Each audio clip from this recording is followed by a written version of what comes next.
20 साल, 20/20 दूरदर्शिता। आज से 20 साल पहले बीटल्स ने 1 जून 1967 को sergeant papers lonely hearts club band album release किया। यह तुरंत सफल हो गया, वाणिज्यिक और आलोचनात्मक सफलता के शिखर पर पहुंच गया। यह एल्बम इंग्लैंड में एल्बम चार्ट के शिखर पर 27 सप्ताह रहा और अमेरिका में 15 सप्ताह तक नंबर 1 रहा।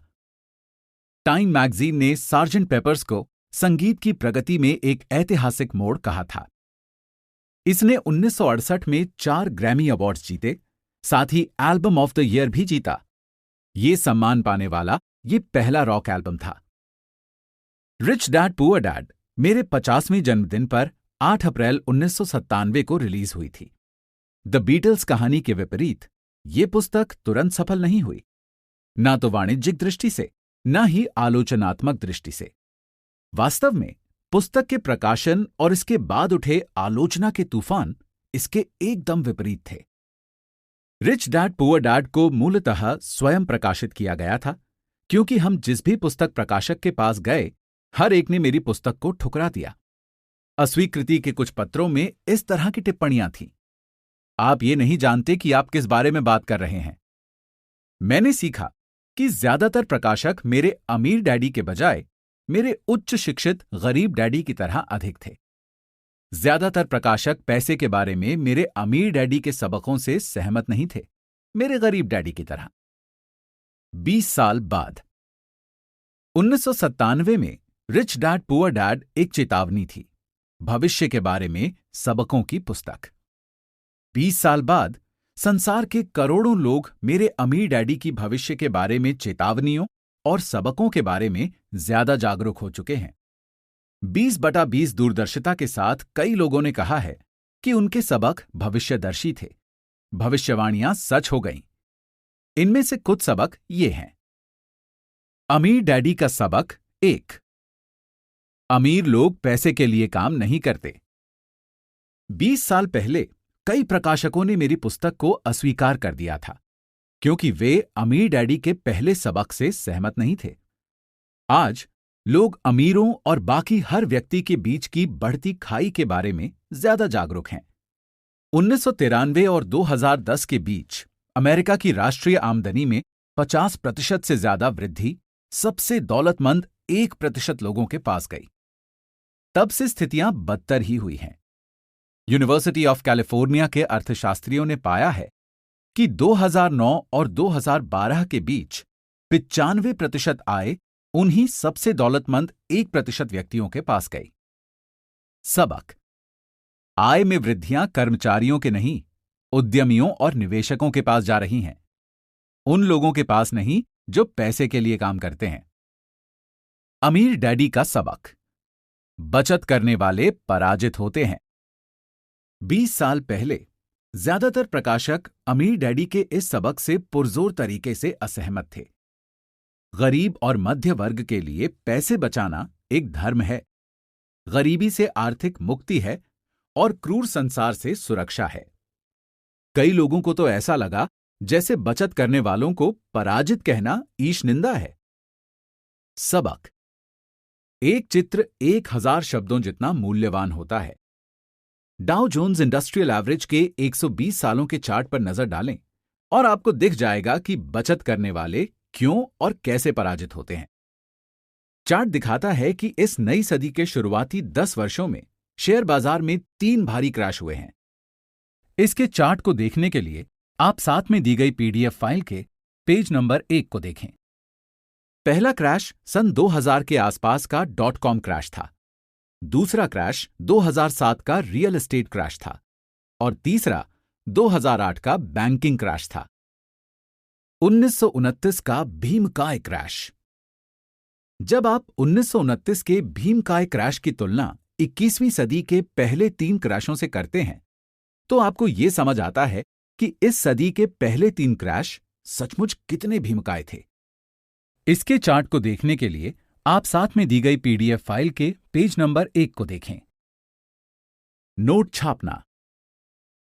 आगे दिया गया चार्ट दिखाता है कि हर क्रैश के बाद अमेरिकी सरकार और फेडरल रिजर्व बैंक ने नोट छापना शुरू कर दिया।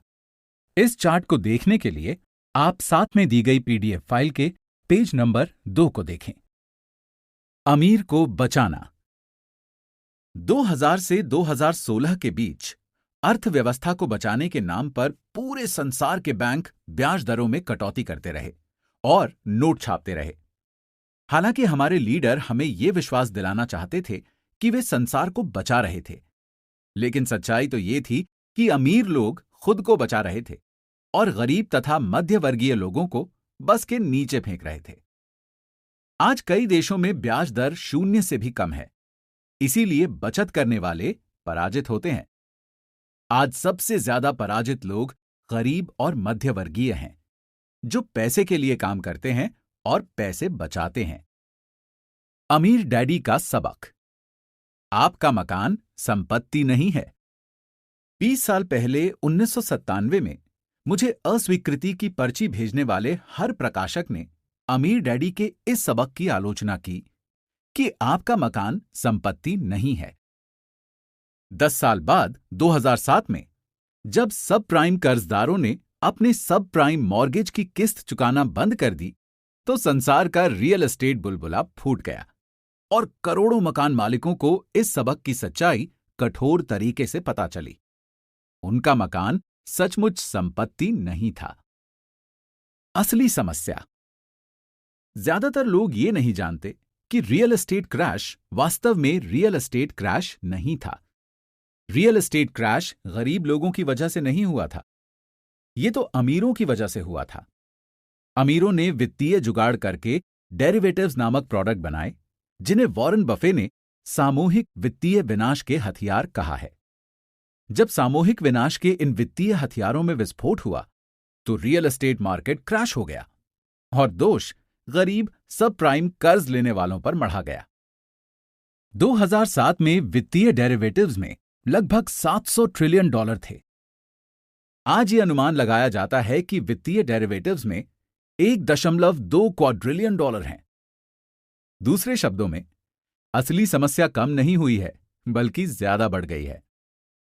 अमीर डैडी का सबक। अमीर लोग कम टैक्स क्यों देते हैं?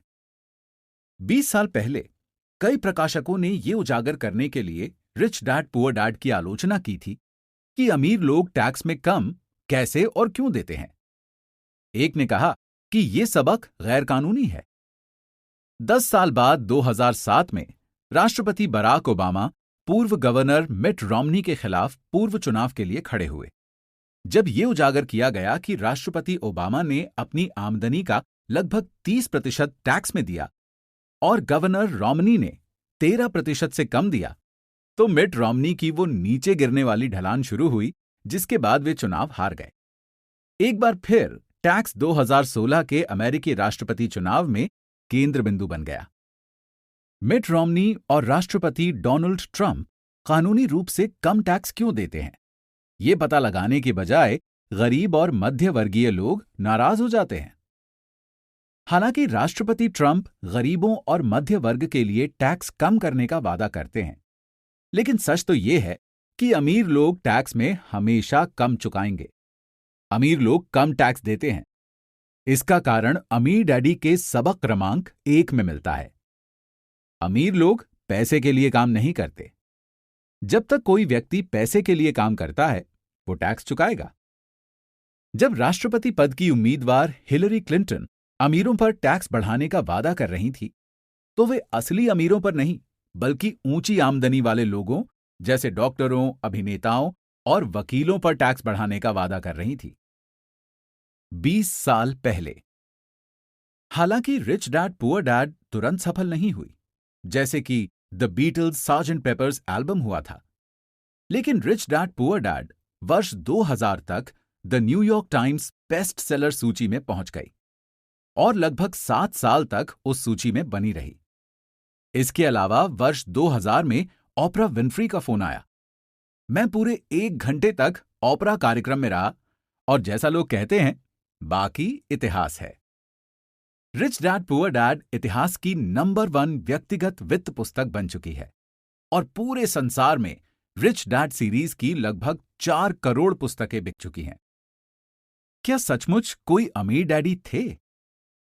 करोड़ों लोगों ने पूछा है, क्या सचमुच कोई अमीर डैडी थे?